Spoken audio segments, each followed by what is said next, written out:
જો જમાઈ ડાયો હોય ને, દીકરી બહારથી આવે, નોકરી કરતી હોય, ઉર્વીની જેમ ભણેલી હોય, ક્યાંક કામ કરતી હોય, અને આવે અને જમાઈ ચા બનાવી આપે ને તો માને બહુ આનંદ થાય કે મારી દીકરીને તો બહુ સાચવે છે, મારો જમાઈ બહુ સારો, મારી દીકરીનું બહુ ધ્યાન રાખે, દર રવિવારે ઘેર નહીં રાંધવાનું, બહુ ડાયો મારો જમાઈ. પણ આ જ વસ્તુ જો દીકરો કરે તો કે બહુ ગેલો. દીકરો જો પત્નીને ચા બનાવી આપે તો કે હા તું તારે બહુ ગેલો થા, કરી આપે ને ચા, બગાડે ને. જમાઈ કરી આપે તો બહુ સારો. આ એક જ ન્યાય બે જણા માટે જુદો કેમ? એ પણ કોઈની દીકરી છે, તમારે ઘેર આવી છે. તમારો દીકરો એની પત્નીને પ્રેમ કરતો હોય તો આપણને આનંદ થવો જોઈએ. એને બદલે આપણે સત્તા પર સ્થાપિત કરવામાં પડી જઈએ. આ કોઈ કોએલેશન ગવર્મેન્ટ તો છે નહીં કે કોના મંત્રી વધારે, મારો ચાલશે ને તમારું ચાલશે ને, આવું કંઈ છે નહીં. બધા પોતપોતાની જગ્યાએ, અને એક માં છે, એક પત્ની છે, બેના સ્થાન જ જુદા છે. આમાં ક્યાં હરીફાઈ છે?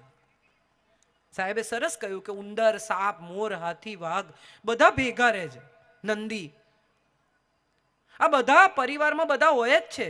હવે શિયાળો છે, ઊંધિયા બધાને ઘેર બનતા હશે, હા કે ના? બધાને ઘેર ઊંધિયું બને છે ને, બધું મિક્સ શાક. હવે તમે વિચારો કે ઊંધિયામાં જો બટાકા ના હોય તો ચાલે? આ તો બટાકાનું ગામ છે. રતાળું ના હોય તો ચાલે, પાપડી ના હોય તો ચાલે. બધું ભેગું થાય ત્યારે જ ઊંધિયું બને. પાપડી સિઝનમાં આવે. કેટલાક લોકો એવા હોય કે સિઝનલી મૂડમાં આવે, આખા વર્ષમાં 2 જ વાર હશે. રોજ એમને મજા ના આવે જિંદગીમાં, એનું મોઢું ચડેલું જ હોય. કોક વાર 2-3 વાર હશે ત્યારે એમ થાય કે વાહ આજે દિવસ સુધરી ગયો. એ પાપડી જેવા હોય, સિઝનમાં જ આવે. પછી કેટલાક રીંગણા જેવા હોય, કોકને ભાવે ને કોકને ના ભાવે. અમુક લોકોને જરાય ના ગમે કે રીંગણા તો જોઈએ જ નહીં, કાઢો. કેટલાક રતાળું જેવા હોય, ઉપરથી છાલ અલગ ને અંદરથી કલર અલગ. ને કેટલાક બિચારા બટાકા જેવા હોય, તમે જે શાકમાં નાખો ને એમાં ભળી જાય, એને કઈ પ્રોબ્લેમ જ ના હોય. અને તમારું તો ગામ બટાકાનું છે, એકમેકમાં નહીં ભળો તો કેમ ચાલશે? તમે તો બટાકા રેપ્રેઝન્ટ કરો છો, તમારો પ્રતિનિધિ છે બટાટા. તો તમે જો એકમેક સાથે નહીં ભળો, બટાકા તમે કોઈ બી ચીજમાં નાખો એ ભળી જ જાય. તમે શક્કરિયા બટાકા કરો, એકલા બટાકા કરો, ટીંડોળા કરો, ભીંડા કરો, બધામાં મિક્સ થઈ જાય બિચારા. ચૂપચાપ ઉભા રહે, કોઈ માથાકૂટ કરે નહીં. તો તમારું તો ગામ બટાકાનું છે યાર, તમે નહીં ભળો બધામાં તો કેમ ચાલશે? તમે તો રિપ્રેઝન્ટ કરો છો બટાકાને, તમારે તો સૌથી વધુ એકબીજામાં ભળેલા હોવું જોઈએ. સામે પ્રોબ્લેમ કરશો તો ચાલશે જ નહીં. અને છેલ્લો ર છે ને, એ રખેવાળનો છે. આપણે તો દુનિયાના, કુદરતના, ઈશ્વરના રખેવાળ છીએ.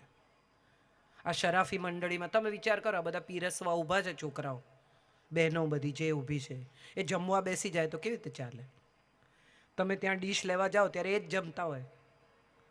થોડી વાર ઊભા રહો, હું જમી લઉં પછી તમને જમાડું, એવું કરે તો કેવું લાગે બોલ? એ ઊભા છે ને તમારી રાહ જોઈને, રખેવાળ થઈને. આપણે બધા પણ કુદરતના રખેવાળ છીએ, સંબંધોના રખેવાળ છીએ, સ્નેહના રખેવાળ છીએ. સૌએ એકબીજાની રક્ષા કરવાની છે, સૌએ એકબીજામાં રસ લેવાનો છે, સૌએ એકબીજાનો રંગ રાખવાનો છે, સૌએ એકબીજાની સાથે ભળીને જીવવાનું છે. તો જ આ જગત ચાલશે. ઈશ્વરે બધાને મોકલ્યા ને ત્યારે જુદી ફિંગરપ્રિન્ટ આપી છે, એટલે એવું કહીને જ મોકલ્યા છે કે બધા જુદા જ છે, કોઈ એકબીજા જેવા છે જ નહીં. આ મારા જેવા નથી, ના પેલા જેવા નથી, ના આના જે, ભગવાને જ પહેલેથી જ કહી દીધું છે. કરોડો લોકો જન્મે છે, બધાની ફિંગરપ્રિન્ટ કેમ જુદી મોકલે છે? એનો અર્થ જ એક, મેં એકબીજાથી જુદા જ બનાવ્યા છે, પણ જુદા થઈને પણ ભેગા રહેવાનું છે. એ આ પરિવારનો સંદેશ છે. આપણે બધાએ જુદા જુદા હોવા છતાં ભેગા રહેવાનું છે. આ 5 આંગળીની ફિંગરપ્રિન્ટ જુદી છે, પણ એક આવી જુદી મળે છે? એક આંગળી આપો ને ભાઈ, એવું કહેવાય? આ હાથ ભેગો જ છે, આને છૂટો ના પાડી શકાય. 5 ફિંગરપ્રિન્ટ જુદી છે, સાઇઝ જુદી છે, ડિઝાઇન જુદી છે. એકે આંગળી સરખી છે એકબીજા જેવી? અને તો એ મુઠ્ઠી બનાવો તો એક થાય, પંજો બનાવો તો આખો સારો લાગે. આમાંથી એક આંગળી ન હોય આમ તો કેવો લાગે આ પંજો? અધૂરો લાગે. પરિવારમાં પણ એવું છે, એક ન હોય તો બધું અધૂરું લાગે. બધા સાથે છે માટે આ પંજો છે, બધા ભેગા છે માટે આ મુઠ્ઠી છે. એકબીજાનું સ્ટ્રેસ સમજજો, એકબીજાની પરિસ્થિતિ સમજજો.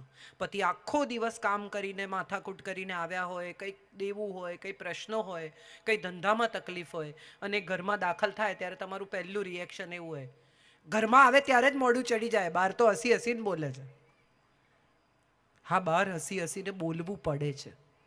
ઘરમાં જે એવા રહી શકે જે એમના મનમાં ચાલે છે.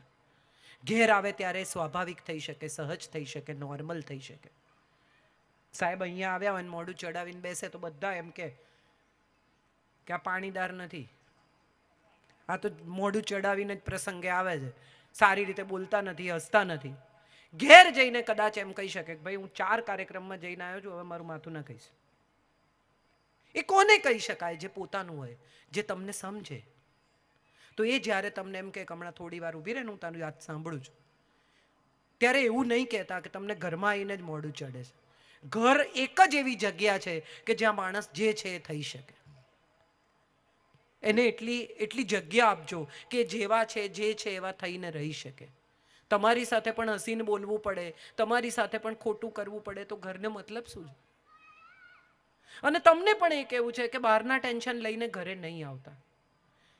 તમે જે મિનિટે નીકળ્યા ને ત્યાંથી પાછા ફર્યા ત્યાં સુધી પત્નીએ, બેને, માએ ફક્ત રાહ જોઈ છે.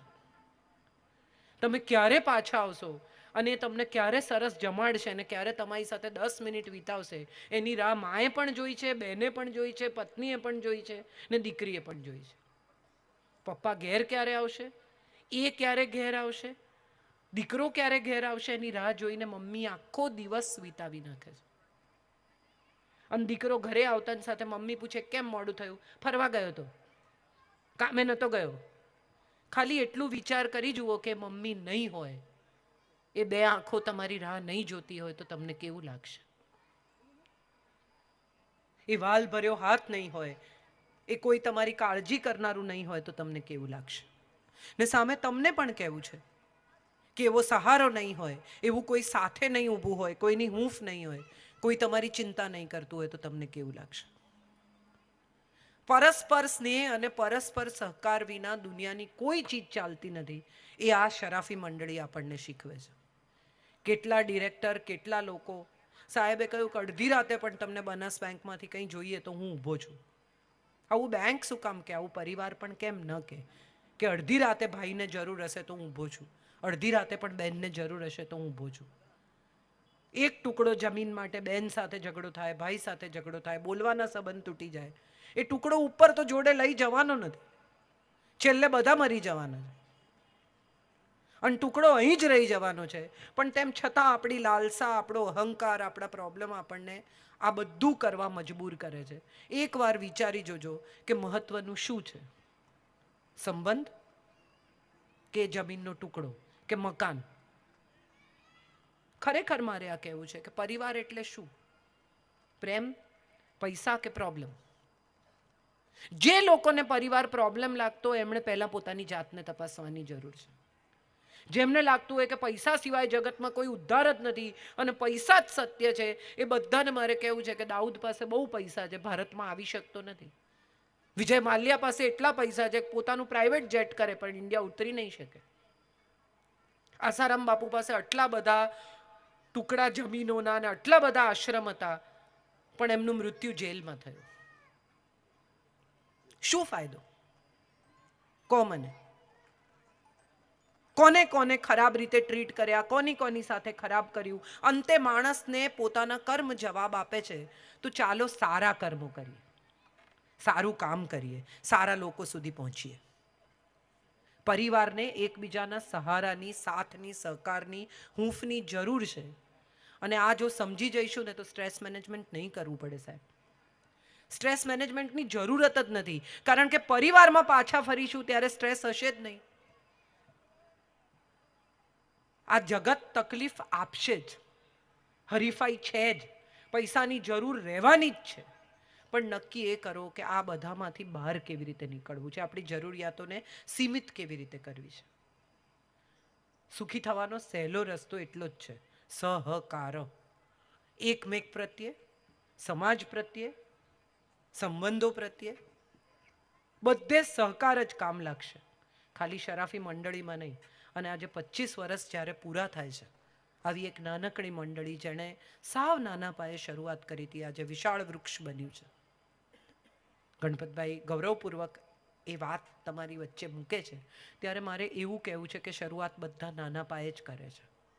ઝઘડાની પણ શરૂઆત નાના પાયે થાય છે, ક્ષમાની પણ શરૂઆત નાના પાયે થાય છે, પ્રેમની પણ શરૂઆત નાના પાયે જ થાય છે. શરૂ કરો, વિશાળ વૃક્ષ બની જશે. પ્રેમનું, સ્નેહનું, પરિવારનું, ક્ષમાનું, સમજણનું, સંબંધોનું. Thank you so much. આપ સૌનો આભાર. પ્રણામ.